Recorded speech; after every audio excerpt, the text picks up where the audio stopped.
y caros, y hace como 6 años decidí romper con todo eso y me dedico exclusivamente a startups tech, fondos VC, ángeles inversionistas, solamente levantamiento de capital, estructuraciones societarias.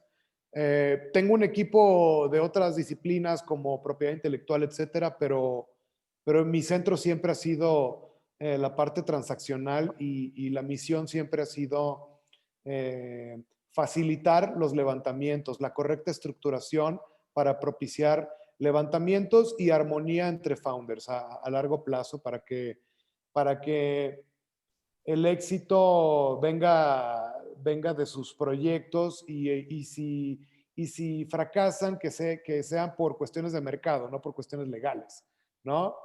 Entonces, esta charla que se llama Cómo levantar capital privado y no morir en el intento, le tuve que poner un nombre medio sensacionalista porque no le podía decir suscripciones de acciones e inversión convertible en el contexto del venture capital. Entonces, más bien le puse ese nombre porque he estado compartiendo esta plática en eventos con Más Challenge, con 500, con ¿quién más? El año pasado y este año en el Festival Inc. Monterrey, que es un festival bastante grande de emprendimiento. Próximo año vamos a estar en Talentland, en Guadalajara. Entonces, me gusta mucho platicar de este tema porque realmente la plática son 4 o 5 bloques de típicos errores que nos las pasamos viendo todos entre founders.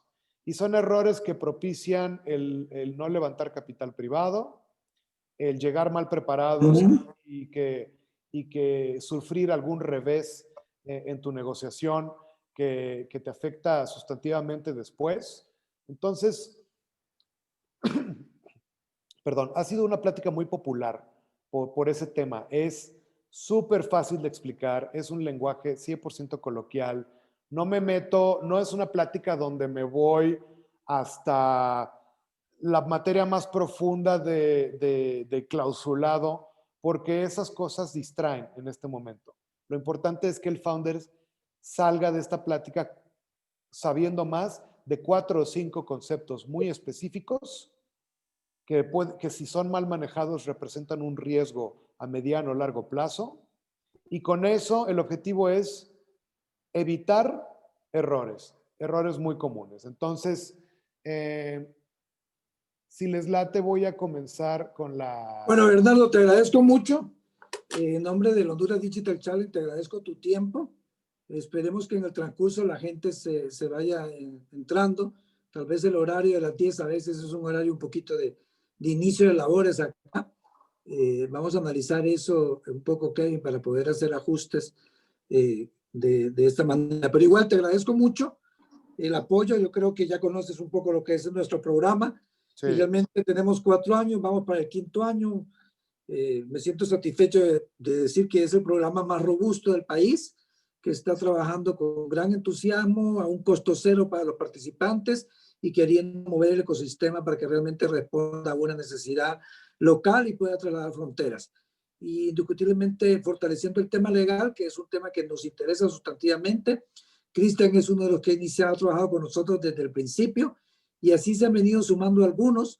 Y es un tema que tiene que fortalecerlo porque ya los equipos están momentos en crear su sociedad, en ver el tema de la inversión, cómo tomar la inversión, cómo sentirse que no está perdiendo control. Bueno, varios temas y modalidades que tienen que ir aprendiendo a ellos para que realmente lleguen a un lugar y tengan éxito. Claro. Y no se queden nada más con un experimento interesante.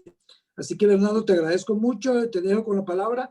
Yo voy a tratar de continuar unos minutos, pero estoy en San Pedro y tengo varias reuniones pendientes, pero ahí queda Kevin, que es el coordinador técnico, Dimas, que es mi asistente, y Cristian, y esperemos que vayan entrando otros. Claro que sí, claro que sí. Entonces, comenzamos, les voy a compartir mi pantalla, si no tienen inconveniente para mostrar mi presentación. Y bueno, vámonos con los temas. Son temas bastante early stage, son temas relevantes justo cuando vas a constituir tu sociedad mercantil, que tienen que conocer los founders. Sí tengo otra versión de la charla también para Scale-Ups, donde ya hablo de la transición entre serie Seed y serie A. Me enfoco más en, obviamente, en suscripciones de acciones, no documentos convertibles. Entonces, pero creo que en relación con su programa les cae como anillo al dedo este tipo de comentarios. Entonces, vámonos primero con el primer tema. El primer tema versa sobre la relación entre los founders, evitar los famosos handshake deals o el famoso mucho gusto quiere ser mi socio, ¿no? Este sigue siendo un problema tremendo porque muchos founders se lanzan al ruedo sin realmente conocerse y en los caminos del emprendimiento son caminos largos, nadie te regala nada y tienes que estar en tu mejor versión, tú y tus socios, ¿no? Entonces, ¿qué pasa? Yo veo a muchos founders que realizan acuerdos a largo plazo sin realmente conocerse. Entonces, eso genera un problema porque a veces realmente no comparten la visión a mediano o largo plazo. Entonces, esto yo lo que recomiendo es que agoten todo ese tipo de pláticas. Ahorita vamos a pasar obviamente a recomendaciones específicas. Los founders muchas veces no discuten cuál es el scope de sus responsabilidades o de sus aportaciones, ya sean económicas, ya sean de compromisos de tiempo. Entonces pasa el típico caso donde Juan y Laura hacen un handshake deal y dicen, vamos mitad y mitad, 50% y se quedan 50% de acciones cada founder, pero resulta que Juan le dedica medio tiempo al proyecto y Laura le dedica tiempo completo o 12, 14 horas al día, como muchos founders hoy en día, ¿no? Y un tema consecuente a toda esa falta de discusión oportuna resulta en que los founders realmente no celebran contratos de vesting, no celebran sus contratos de opción. Sabemos que los contratos de opción o los contratos de vesting, como se llaman en el ecosistema americano, son contratos que le permiten a una sociedad recobrar, recomprar parte de las acciones de un founder que abandona su puesto. Entonces, es muy importante. Recomendaciones particulares. Primero, conozcan bien a sus co-founders antes de tomar decisiones sobre el equity, incluso decisiones sobre si van a ir a materializar el proyecto. Es algo muy importante y si hacen esto, si agotan las charlas, si se toman un poquito más de tiempo antes de lanzarse al ruedo, a veces eso puede ser un mes de trabajo, de conversaciones, eso disminuye muchísimo su riesgo a fallar en escoger un perfil de co-founder que no les funcione. Segundo, perdón, no realicen handshake deals o acuerdos sobre porcentajes accionarios o participaciones accionarias sin realmente discutir en esa conversación también qué va a aportar cada founder. Van a aportar tiempo, van a aportar dinero, van a aportar una combinación de los dos. ¿Cuántas horas van a hacer? ¿Va a ser un proyecto de tiempo completo? Es muy importante porque luego inician los malentendidos. ¿Y qué sucede? Si la empresa, si el proyecto es exitoso, comienza a avanzar y el founder que tiene un porcentaje accionario que no es correspondiente con su nivel de aportaciones, comienza a tener frustración. Y eso genera problemas a mediano o largo plazo entre co-founders. Entonces tengan mucho cuidado con eso. Y tercero, siempre celebren contratos de vesting. El vesting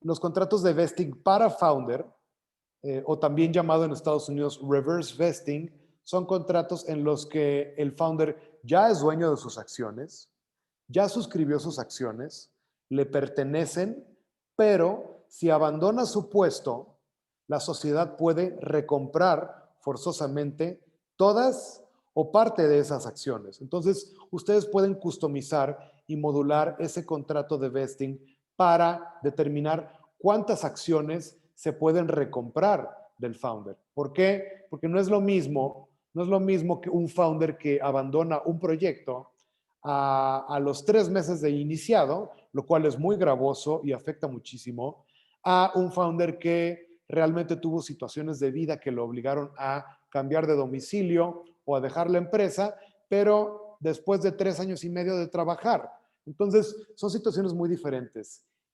Independientemente de la situación, siempre celebren este tipo de contratos, ¿no? Entonces, ese es el primer tema a comentar con ustedes. Vamos a...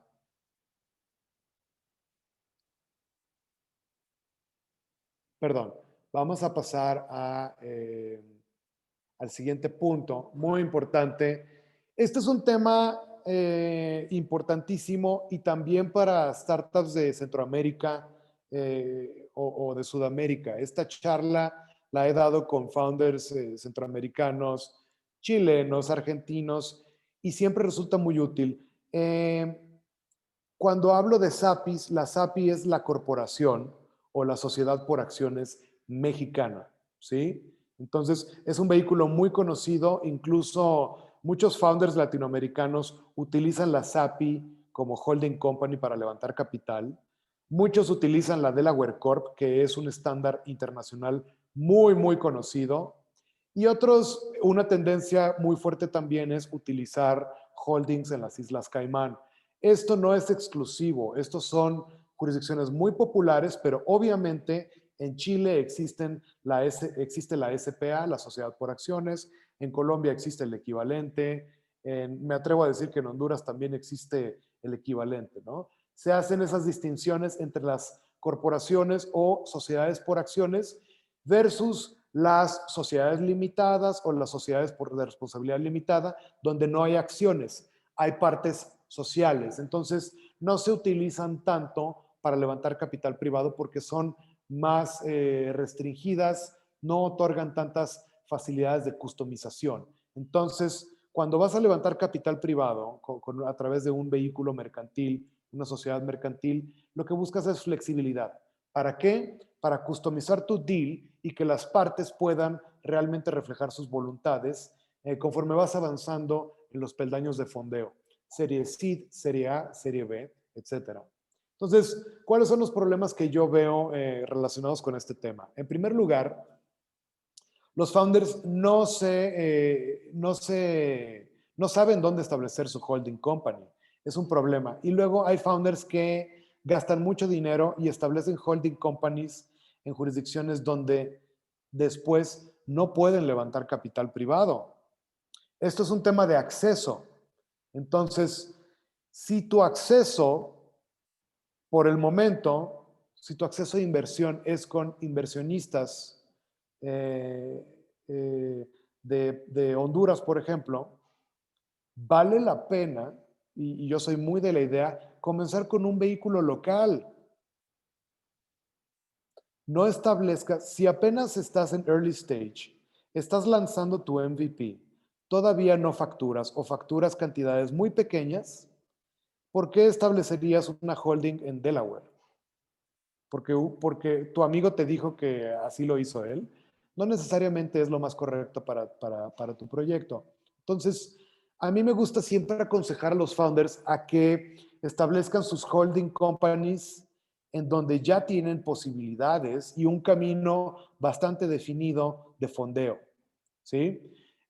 Por ejemplo, existen en prácticamente todos los países y creo que Cristian me puede también aclarar la experiencia en su jurisdicción.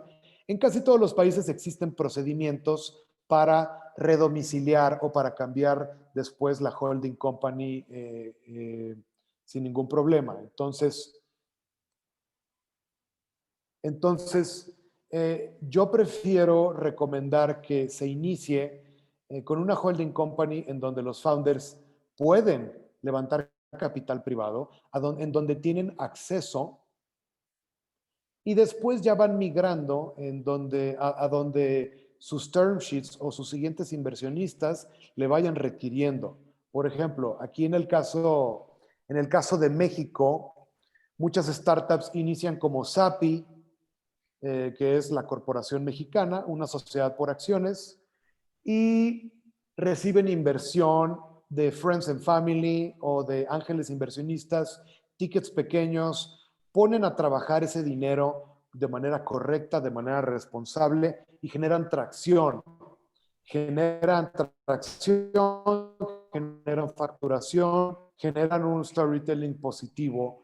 Y después ya con más bagaje, los founders se van a Silicon Valley o se van a Nueva York y levantan capital privado ya de inversionistas más sofisticados o de inversionistas institucionales.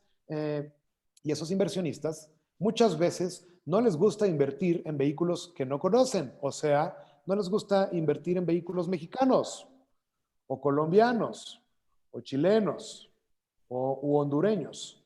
Entonces, y eso es normal. A ver,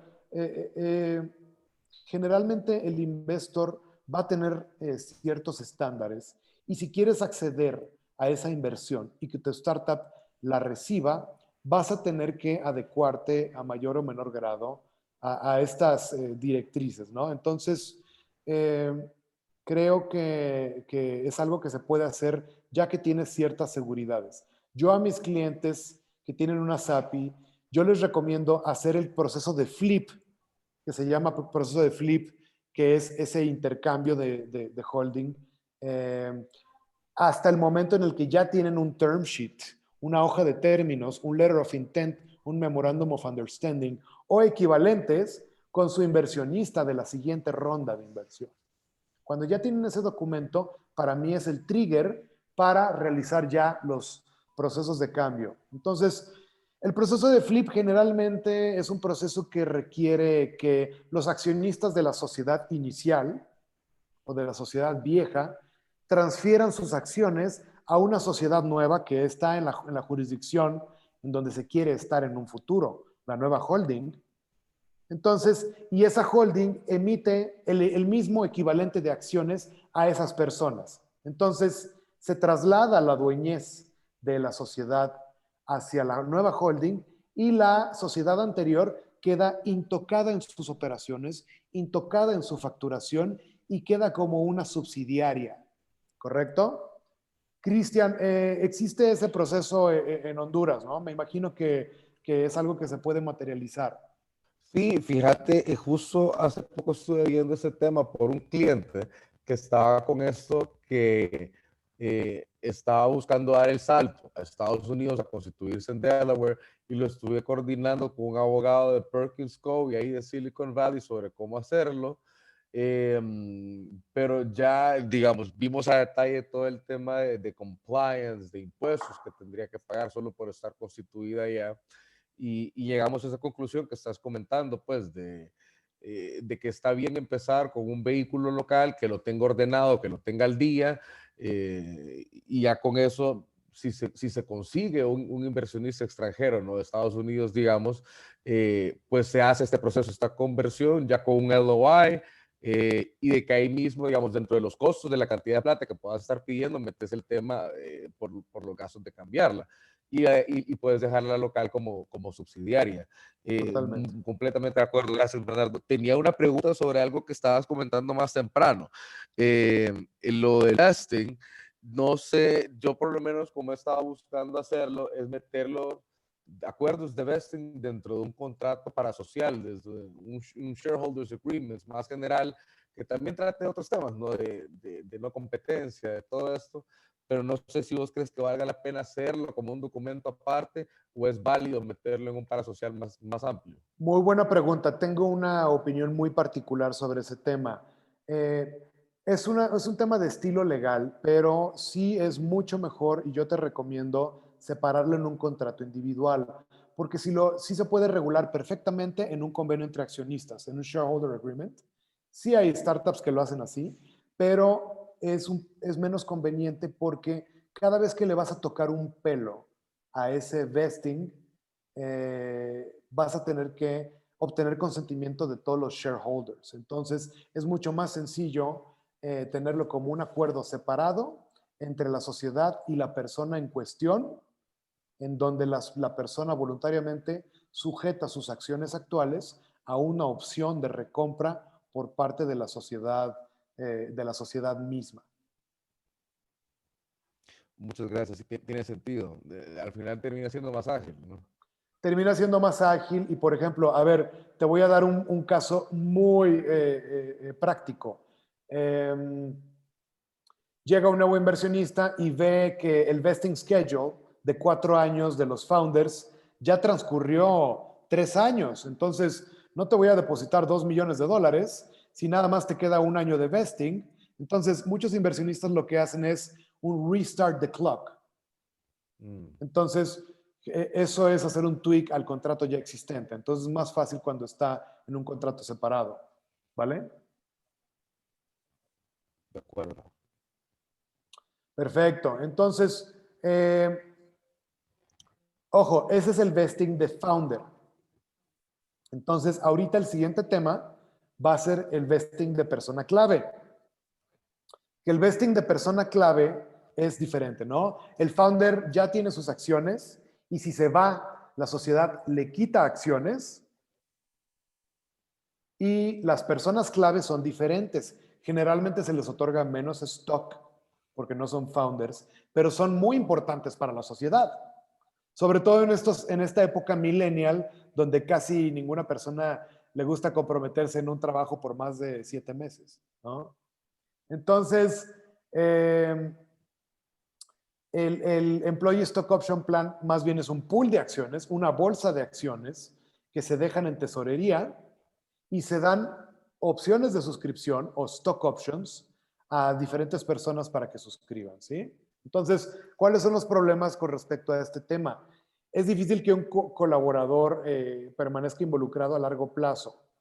También es una realidad, existe mucha rapiña entre startups. Hay veces que una startup muy bien fondeada se roba al equipo tecnológico de una startup que no tiene tanto dinero. Son cosas que pasan. Entonces, uno de los instrumentos que tiene un founder para incentivar la permanencia de personas clave es el dinero y o una combinación con stock de la empresa, ¿no? Entonces, sí, existe mucha competencia en el ramo, sobre todo tecnológico. Entonces, muchas veces estos puestos son peleados, ¿sí? Hay perfiles que son muy atractivos y todo el mundo los quiere. Entonces, tienes que incentivarlos para que estén contigo, ¿sí? Entonces, algunas recomendaciones particulares de mi parte. Primero, para incentivar, muy buena opción, si no tienes tanto dinero, crea un Stock Option Plan, un ESOP, Employee Stock Option Plan. Creas las acciones de tesorería que no tienen nombre ni apellido, no tienen dueño y celebras contratos de vesting de persona clave, que es diferente, que son contratos de opción para suscribir, con un vesting schedule, así como puedes establecer un vesting schedule para el vesting de founder, puedes perfectamente establecer un vesting schedule para el vesting de persona clave. Entonces, es una herramienta muy buena. Entonces, puedes ligar el vesting a la permanencia de la persona a través del tiempo. También puedes customizarlo y hacerlo contingente o que dependa de KPIs específicos, ¿sí? Entonces, aquí hago una recomendación con respecto a las APIs y esta recomendación va para todas las jurisdicciones latinoamericanas porque la tradición legal es muy parecida. Con respecto a las personas clave, nosotros tenemos leyes muy proteccionistas a los accionistas pequeños y muchas veces el procedimiento de convocatoria es muy gravoso. Entonces, hay veces que tú quieres que las personas clave participen y gocen del éxito económico de la empresa, pero no necesariamente quieres que decidan y voten en todos los asuntos de la sociedad. Entonces, yo sugiero en jurisdicciones, por lo menos mexicana, que las acciones de estos paquetes sean acciones sin derecho de voto, solamente con derechos económicos. Eso hace mucho más práctico todo el tema de convocatorias, el gobierno corporativo. Si tienes a una persona clave que le diste el 0.2% de la sociedad, un porcentaje muy pequeño, su porcentaje no va a figurar en las votaciones, entonces mejor dale acciones sin derecho de voto. Así simplificas tus procesos. En Estados Unidos esto no es relevante porque las leyes estadounidenses, societarias estadounidenses, son mucho más libres, son mucho más pro-business. Entonces, los mayoritarios toman decisiones por escrito, solamente notifican a los minoritarios y se acabó. Entonces, mi última recomendación con respecto a stock options, cuiden el tema fiscal y el tema laboral. Generalmente hay algunas disposiciones fiscales o laborales que tienes que cuidar cuando vas a otorgar stock options, entonces tengan cuidado en ese tema, ¿vale? Vamos pasando al siguiente tema muy importante. Esto lo sigo viendo entre founders todo el tiempo y por eso me la paso hablando sobre este tema. Llegan a levantar capital privado y no están preparados. No están preparados desde el punto de vista de due diligence, no están preparados desde el punto de vista de term sheet y se ponen a improvisar. A un inversionista, cuando le gusta un proyecto, cuando ve un pitch y revisa un deck de inversión, y le gusta un proyecto y llama al founder y le dice, oye, quiero invertir en tu empresa. Cuando el founder llega poco preparado para que le hagan un due diligence o cuando el founder llega poco preparado para negociar un buen term sheet, realmente es un turn off. Es lo peor que le puedes decir a un inversionista. Se va a desmotivar y probablemente va a decir, mira, si este founder tiene problemas para levantar capital conmigo, quiero ver cómo le va a ir con un shark en Serie A, con un fondo institucional. Lo van a hacer pedazos. Entonces, aquí voy a dar algunas recomendaciones al respecto. El problema número 1, muchos founders no se preparan para que la sociedad soporte un due diligence y comienzan a regularizarse hasta que ya les preguntaron, ya que están en auditoría. Entonces, eso se ve muy mal. A nadie le gusta eso. Entonces, es el primer problema. El otro problema es, obviamente, salen a la calle a vender acciones o salen a la calle a vender su proyecto sin un term sheet claro, sin una tesis de inversión, una tesis de recibimiento de inversión. Entonces, muchas veces, cuando estás en early stage, un founder puede imponer a sus friends and family, les puede ofrecer un term sheet y actuar bajo ese term sheet, cerrar ese term sheet. Muchas veces cuando vas subiendo la escalera de fondeo a serie C, serie A, serie B, va subiendo la sofisticación y el músculo del inversionista. Y es muy normal que el inversionista imponga su term sheet. Es muy normal. Es una lucha de poder. Pero independientemente de eso, el founder ya tiene que saber cuáles son sus rangos de negociación. ¿Qué derechos tiene que pedir? ¿Qué derechos tiene que ceder? ¿Cuáles son los estándares de industria sanos según la etapa de fondeo?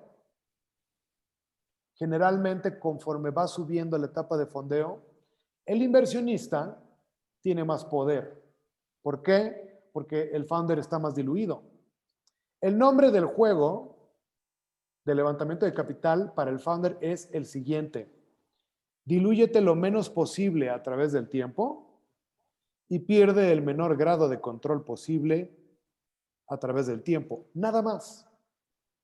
Uno se pelea a través de la evaluación, que tu evaluación sea alta, y el otro se pelea a través de la exitosa y apropiada negociación de derechos corporativos. Entonces, número 1, antes de salir a levantar capital privado, preparen un due diligence checklist. No esperen a que el inversionista te mande un due diligence checklist y tengas que tachar todo porque te falta todo.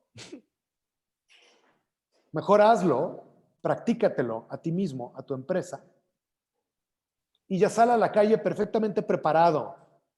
Un buen founder, cuando recibe un due diligence checklist de un inversionista profesional, ¿saben cómo le responde?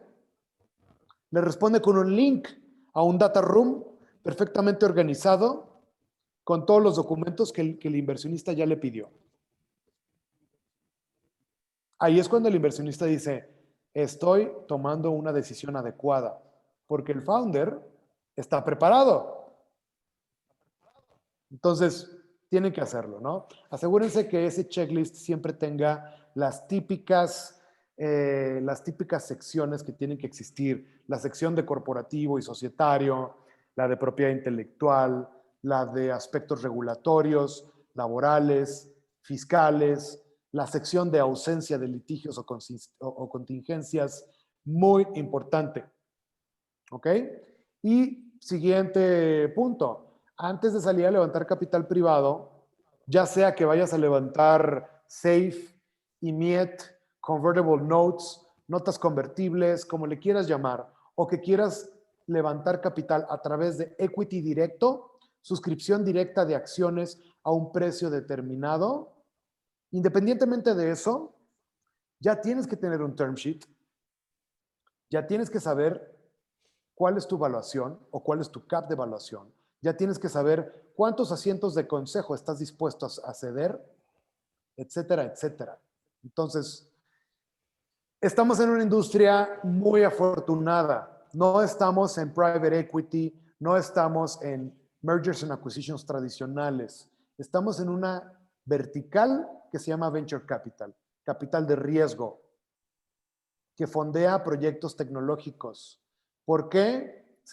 ¿Qué se necesita en esta vertical? Se necesita velocidad. ¿Por qué? Porque en estos proyectos de escalamiento, there is always someone next. Después de un inversionista siempre hay otro, y siempre hay otro, y siempre hay otro, hasta que hay un caso de salida, un exit o un IPO.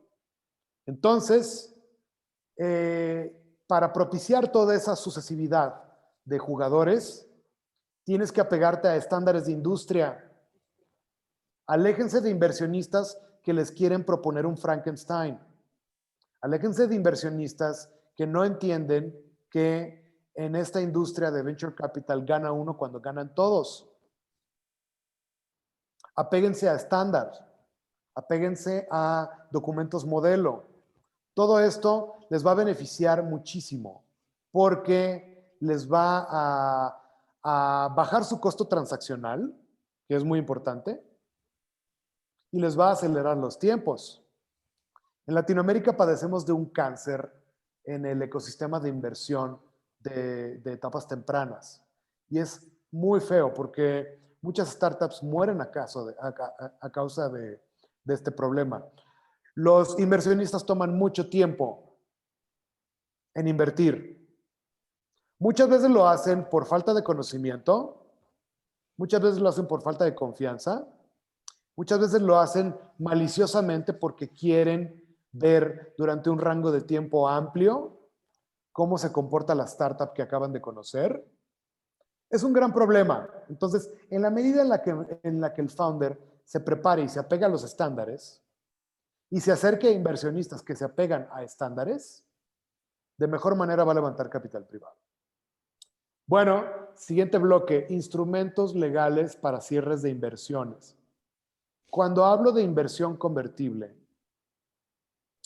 hablo de los famosos SAFEs, IMIETs, KISS, notas convertibles, todos los instrumentos convertibles que básicamente son la startup diciéndole al inversionista, oye, dame dinero, yo te voy a dar esta nota o este instrumento, no te voy a dar tus acciones ahorita, no te voy a decir cuántas acciones te voy a dar, pero te prometo que te voy a dar cuando cierre mi ronda de inversión de equity. Y te voy a respetar estos estándares mínimos que están soportados por un cap y un descuento. Cuando hablo de equity directo, hablo de un momento en el que hay una suscripción de acciones. Es decir, el inversionista entrega dinero a la sociedad y la sociedad en ese momento le emite cierto número de acciones que equivalen a cierto porcentaje de la sociedad. Es decir, en ese momento se está fijando el precio de la acción. Entonces, vámonos a ver los problemas prácticos en este tema. Primero, los inversionistas, ya les dije, son lentos y son agresivos. A veces en Latinoamérica son innecesariamente agresivos.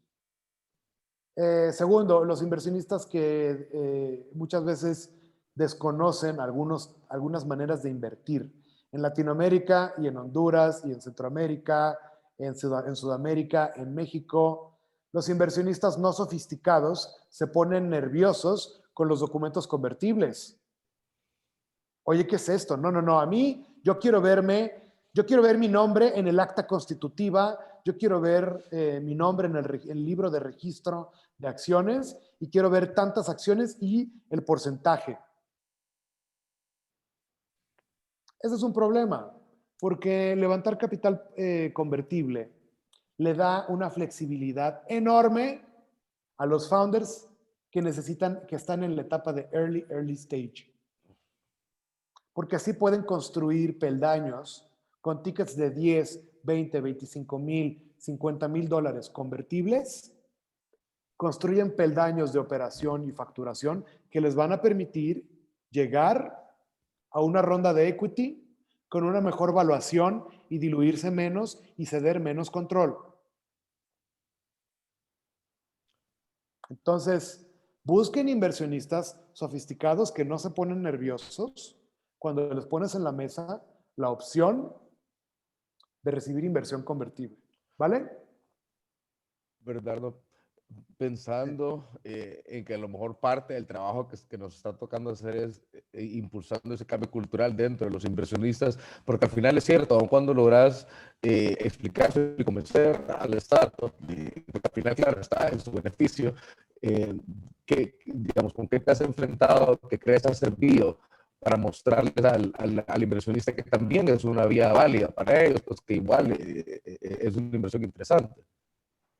Esto es educación al inversionista y muchas veces a los abogados mismos o a los proveedores de servicios o consultores del inversionista, porque también hay muchos abogados en países latinoamericanos que son abogados de corte tradicional y no han estado expuestos a este tipo de instrumentos. Entonces, ese es un problema. Entonces, a mí me han tocado situaciones donde el inversionista en una startup tech es Don Goyo, y Don Goyo tiene muchos billetes en el banco, es millonario, tiene muchísimo dinero y tiene mucho real estate y tiene muchas cabezas de ganado, pero está acostumbrado a negocios 100% tradicionales.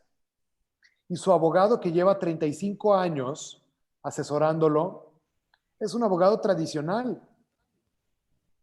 Y les da miedo cuando les pones un instrumento de inversión convertible. Dicen, ¿qué es esto? Me voy a volver loco. Es un problema. Entonces, Cristian, yo lo que te recomiendo es, tienes que llevarlos de la mano. Para empezar, el founder tiene que ser un chingón, perdona la palabra, para explicar. Y para eso tiene que saber cómo trabajan estos instrumentos. El founder tiene que ser ese conducto de confianza. Su abogado también puede ayudar, obviamente. Y también hay mucha literatura internacional y de muchos países sobre los instrumentos convertibles. Entonces, aprovechen eso. Demuestren a través de toda la literatura americana, por ejemplo, que esta es una práctica que lleva décadas en la industria tecnológica y de levantamiento de capital de riesgo. Y así puedes llevarlos de la mano para que tomen esas decisiones. También, por ejemplo,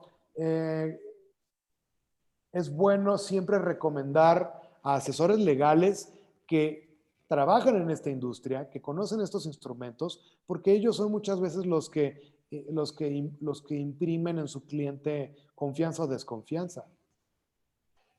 Entonces, es mejor cuando yo estoy asesorando a una startup muy early stage y conozco al abogado del inversionista ángel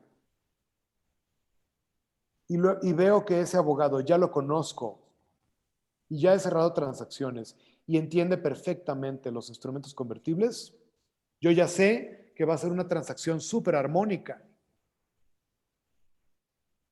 Pero cuando llega con el inversionista, con un corte 100% tradicional y el abogado, digo, no quiero discriminar, pero el abogado tiene 65 años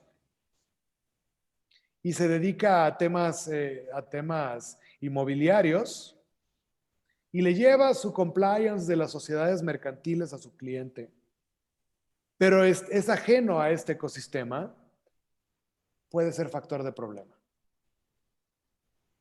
Entonces, ustedes como players, como proveedores de servicios, como managers de un programa bootcamp, etcétera, siempre traten de generar comunidad, que esa es parte de la misión de todos, y que se robustezca esa comunidad de prestadores de servicios familiarizados con estos mecanismos.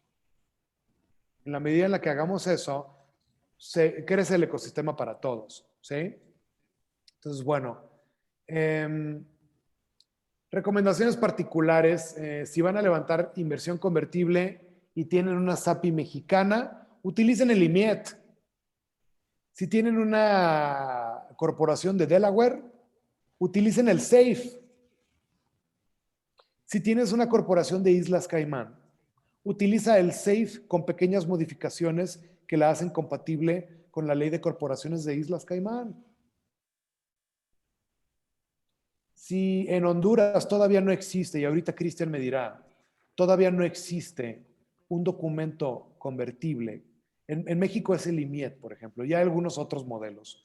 Si en Honduras todavía no existe un documento convertible de inversión en etapas tempranas, modelo crowdsourced, available en Internet para que se lo bajen los founders, hazlo tú, Cristian, y públicalo y ponle la marca de Honduras Digital Hub y de partners e impúlsenlo como... Fíjate que Ajá.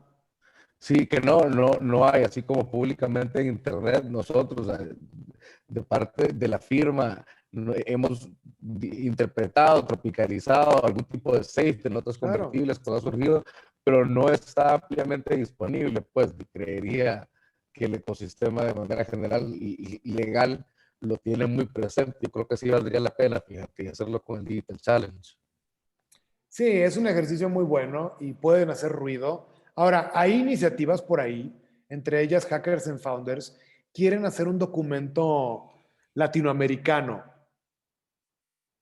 Un documento único que pueda operar con sociedades chilenas, colombianas, peruanas, mexicanas, etcétera. Yo les di mi opinión. Yo creo que eso es brincarse varios steps. Yo creo que primero hay que generar documentos locales, país por país, y propiciar el conocimiento y la generación de cultura un poquito más, para ya después aspirar a eso. Es una opinión muy personal mía, porque los abogados son soberbios y puede ser que sea meterte a la boca más de lo que puedes masticar. Esa es una opinión personal, pero yo creo que el éxito de esto va a ser baby steps, que en cada país todos impulsemos documentos locales compatibles con vehículos locales. Pero bueno, avancemos un poquito. Ya el último tema, pues lo que hemos visto por COVID. Va a seguir difícil el levantamiento de capital. Ya en Latinoamérica hay una sequedad de capital early stage muy pronunciada. Se espera un poquito más, yo creo, pero sí va a haber mucho fondeo a proyectos de verticales que se han beneficiado mucho.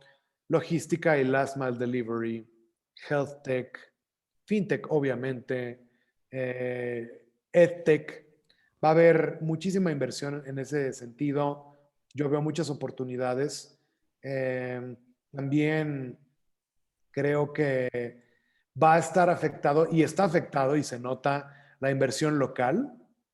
Ahorita muchas personas están holding their cash hasta que pase la tormenta COVID. Los fondos de inversión que ya tienen portafolios están destinando mucho a apoyar a sus portafolios existentes con bridge rounds. Muchas startups están esperando al hacer sus rondas de equity, sus siguientes rondas de equity, un poquito pateándolas a mediados de 2021 o finales para esperar a que se recuperen las valuaciones y se se asiente un poco el polvo de todo lo que ha pasado. Y mientras, obviamente, están levantando convertible.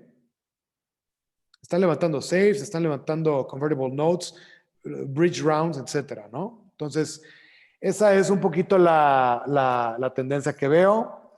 Y bueno, esta es básicamente la charla. Y digo, creo que es de utilidad si es que les hace evitar un error a uno de los founders. Yo creo que va a ser bastante bueno. Gracias, Bernardo. Sí, sí creo que nos quedaron algunos de tus insights que nos van a servir mucho. Oigan, pues les agradezco muchísimo la invitación. Cuando lancen el siguiente programa, con todo gusto, invítenme a dar esta charla si les parece relevante o adecuado. Y bueno, pues les agradezco mucho. Cualquier preguntita de alcance me pueden mandar un correo electrónico.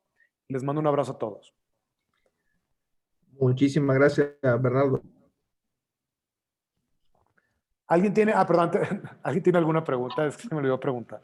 Yo te quería preguntar cómo ves la situación en México, ¿verdad? En general, en materia de finanzas. Bueno, a ver, tal vez más específicamente, ¿cómo estás viendo los financiamientos? O sea, es decir, si tú lanzas una startup tecnológica en México o cualquier otro tipo de startup, tal vez en un sector de innovación, y disculpa también que llegué un poquito tarde, me surgió un compromiso imprevisto, no sé si ya lo habrás mencionado, pero ¿cuáles son en México particularmente y en este momento, como cuáles son esas fuentes de financiamiento alternativa a la banca que tú ves más disponibles? Yo tengo algunos colegas y algunos socios mexicanos que manejan algunos fondos de inversión, no sé si eso es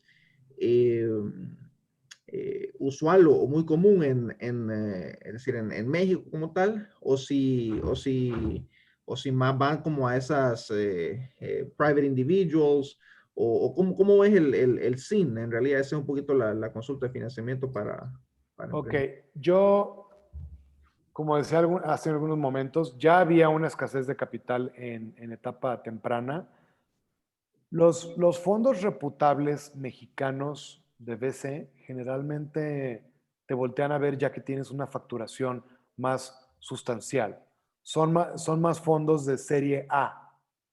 Faltan fondos institucionales mexicanos que inviertan en seed. Yo creo que faltan muchísimo. Hay mucha oportunidad con ángeles inversionistas. Y ángeles inversionistas especializados, es decir, veo muchos ejecutivos con recursos o family offices que invierten en verticales que conocen, y eso es muy benéfico en etapa temprana porque también no solo te haces de dinero, sino que te haces de advice y de network muy importante en esta etapa. Entonces, yo creo que México es un gran lugar para venir a pescar como latinoamericano, a pescar capital de ángeles inversionistas, de family offices, algunos fondos, semilla, no tanto. Y una recomendación particular si es que tengan cuidado con el tema de los tiempos. Sigue siendo lento el proceso. En la medida en la que ustedes faciliten, van a acelerar todo el fondeo. Hay muchas startups que se mueren 10 metros del siguiente payroll. Y es una tristeza. Entonces, la celeridad es importante. Y las tendencias, a ver, siendo sincero,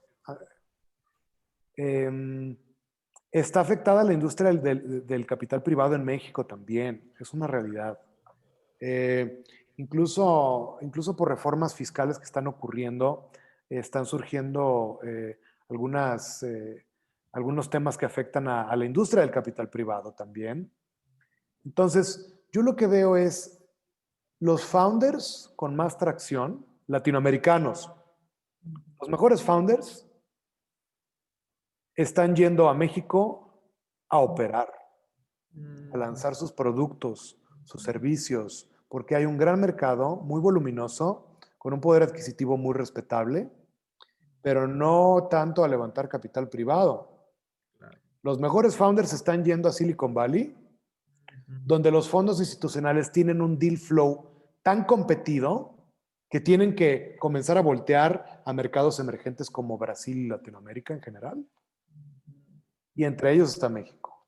¿Sí? Eso es lo que veo. No, muy interesante. No, gracias, sumamente interesante. Sí, aquí preguntaba también pues también por un poquito lo que menciona Cristian, a ver pues qué prácticas se dan en México y ver qué se pueden replicar aquí en Honduras. Uno de los fenómenos, tal vez más desde la perspectiva del inversionista y que me gustaría, ¿verdad?, apoyarles, es que, como dice, algunos son muy tradicionales, por grande que sea la empresa, son señores y, como dice, esos abogados de 35 años que lo van a hacer, es bien difícil que, pues que vayan en contra de eso, ¿verdad? Claro, claro, es gente de confianza Sí, y es otra mentalidad. Entonces, a programas como este obviamente les toca permear cada vez más todo esto. pero yo creo que le sería bien útil porque al final de cuentas, siempre están las nuevas generaciones que son muchísimo más susceptibles a planteamientos de ese tipo y que son tal vez un poquito más agresivos, más ambiciosos. Y, y pues eso quería ver porque sí hay capital, pero es bien inseguro, obviamente, temeroso del riesgo y con razón, pero sí poner a disposición estas alternativas para sacar el rendimiento al capital, ¿verdad? O sea, teniendo ahí dinero en el banco, sino poderlo colocar y seguir pues subsistiendo a través del tiempo. Todo es timing porque, a ver, si no existieran los documentos convertibles, pues estás obligado a levantar de golpe de mucho dinero y eso genera costo transaccional muy alto. Eso te obliga a ir por montos mucho más altos, si no, no vale la pena el papeleo y pagarle a tantos abogados y fiscalistas. Y por otro lado,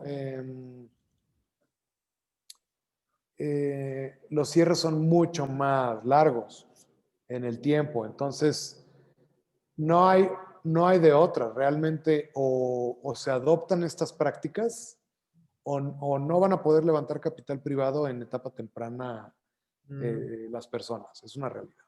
¿Vale? Oigan amigos, pues los tengo que dejar, les agradezco mucho la invitación, cualquier preguntita de alcance, mándenme un correíto y les mando un abrazo a todos. Muchas gracias. Gracias. Hasta luego.